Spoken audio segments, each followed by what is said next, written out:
doing? Welcome back to my channel. What are we doing today? Today we are doing our look at Scrawlrbox. I just received my Scrawlrbox a couple days ago. I worked with it, not really. I just basically swatched it out, and so today we'll be doing our look at what is in the box and do our Scrawlrbox challenge.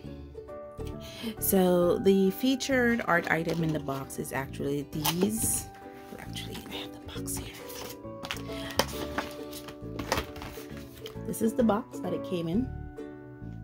Frisk acrylic markers, and these are the acrylic markers it came with. I'll be looking at these closely shortly. It also came with a print by birdwatcher Brianna Smith. There's her socials for those persons who want to follow her along. I just recently saw that she have a YouTube channel also, so you can go and check her out. The other things that came with the Scrawlrbox is we got a Derwent sketching pencil 2B, and we also got a unit pen fine liner 0.9, the Scroller Zine, of course, box 97. Now this box is the September box, and we also got the Bristol board A5 pad. Let me bring you guys out a bit. Yeah, A5 pad with smooth Bristol paper to work with the acrylic pen markers with. And finally, the Scroller sticker.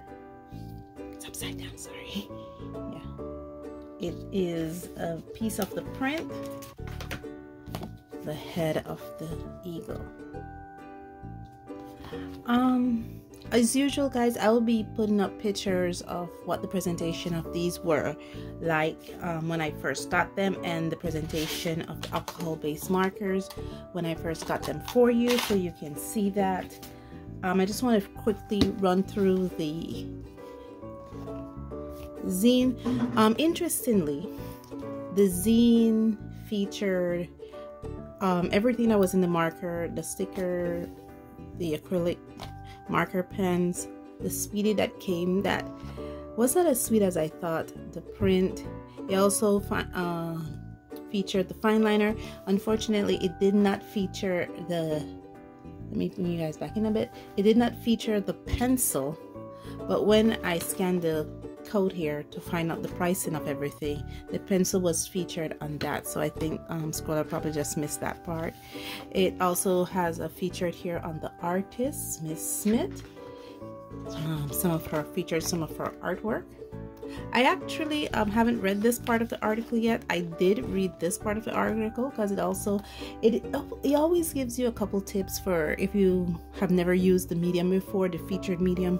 They give you a little tip on how you can use them. I've read this. I've read behind the artwork, how Miss Smith does her artwork with these acrylic markers, what she loves.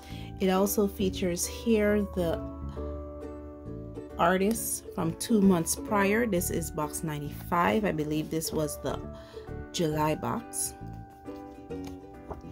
No, yeah, it was a July box.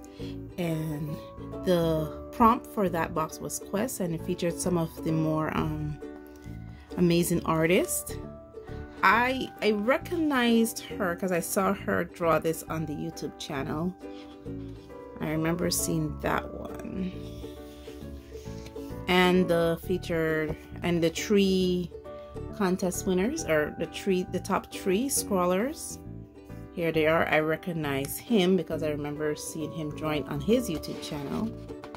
And it also has a little article, Animal Kingdom, and the prompt, Claws and Paws. Okay, so one of the more interesting advantages I have here in Belize when getting Scrawlrbox is because I get my box so late in the game that it is not a surprise to me what comes in the box, so I can't get surprised. So I've known about this for about 5 weeks, because it took about 5 weeks to reach me here in Belize. And I've already pre-swatched them out. Most of them, most of the markers I've pre-swatched out. The yellow, the orange, the red, the pink, the purple, the blue. I haven't swatched out the green, the brown, the gold, the silver, the black, and the white. Interestingly, there's a bit of cracking on the white. Now I have done this a couple days ago when I got the markers. And I did some tests with them, the stippling that it's not the markers, guys, it's my technique. And they said that you can put it over washi tape, which I did. I'm gonna peel it off with you guys to see, wow, the clean lines it gives. That's really nice clean lines. Wow. Ooh, there's a bit of peeling with this tape. Oh man. There's a bit of peeling. Yeah. One of the things that I've heard on the YouTube channel is the amount of ink that was given in these pens. But I did contact Scrawlr, and they said that, Frisk said that they intentionally put the amount of ink in here so that, you guys seen it? Yeah, this amount of ink in here, so it's easy to prime. Now this green is unprimed, and I wanted to show you it because something we don't discuss a lot is the nibs. The nibs for them, especially this marker, I just pulled it out. It's fine. I don't think I ruined it. It's very rigid. It's a very stiff nib. And I'm gonna do one prime with you, which is the green. And that's the reason they said that they put the amount in the markers that they did. Interestingly, the one that has the most is gold. All other alcohol-based now, the acrylic markers seem to have less than the gold. I'm not sure if the mica and gold makes it easier to mix or anything, but the reason why they did this is so that it makes it easy to mix. So I'm gonna prime it with you live to see how long it takes to prime. Okay. That doesn't take too long at all. I'm already seeing it coming out. There you go. In real time. And look, my nib is already filled. Yeah. So now we can swatch the green. Ooh, that's a lot of ink. I need to be mindful that the nib itself for these markers are really rigid, because if I press too hard, I can peel the paper, especially this paper. As you notice, I already peeled it already. So yeah, that's it. So the other 11 is already primed. So what I'm gonna do is I'm gonna take you away and shake these up some more. I normally leave them in here and there's still a whole lot of them. So I'm going to take you away and then I'm going to come back. Okay, they're ready. Other things to discuss really quickly is the Unipin. Already marked it here, show how dark you can get. And the Derwent sketching pencil. I will be using the Derwent sketching pencil in this. And like I said, one of the advantages I have is that I can already prepare for my art. So I already have my sketch all pre-drawn up. So now that my sketch is all pre-drawn up, I'm going to sharpen this a bit just to see how it sharpens, and then I'm going to be transferring my pre-sketch onto a piece of Bristol board and get to the coloring.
Okay, I am finished with this piece. Here we are. This was a struggle. This was a 2.5-hour struggle, and the reason why it was a struggle, I became okay with the pilling. What was a struggle was this particular paper, the Bristol board, 250 GSM paper, because it absorbed the acrylic marker very quickly, so the nib was constantly drying out for me, especially when I was working with bigger areas like the blue and the orange and the red, the yellows. They constantly dried out for me, so the struggle was constantly having to shake the marker a lot. I struggled with that. Also, I love this pencil. It's very smooth, very smooth application. I love this fine liner pen here. Really good, really emphasized the lines I needed to emphasize, was easy to work with. One of the notes I should say is that before I normally get my pieces, I like to practice them. So I use the Zaire markers with the same colors that is provided in the Scrawlrbox, and I kind of practice first. Let me bring you guys out with it first to find out what colors I wanted, and this was how I did it. Yeah, it's a bit different than that, but I don't know. This is actually cardstock paper I was working with, so it is a bit different, but I really do appreciate it. Thank you so much, Scrawler, for these markers and to allowing us to try them. I will be signing this off and ending this here. Let me know what you think of this in the comments below. Thank you guys so much for joining me on this journey, and as always, stay safe, stay blessed, and I'll see you in the next one. Bye.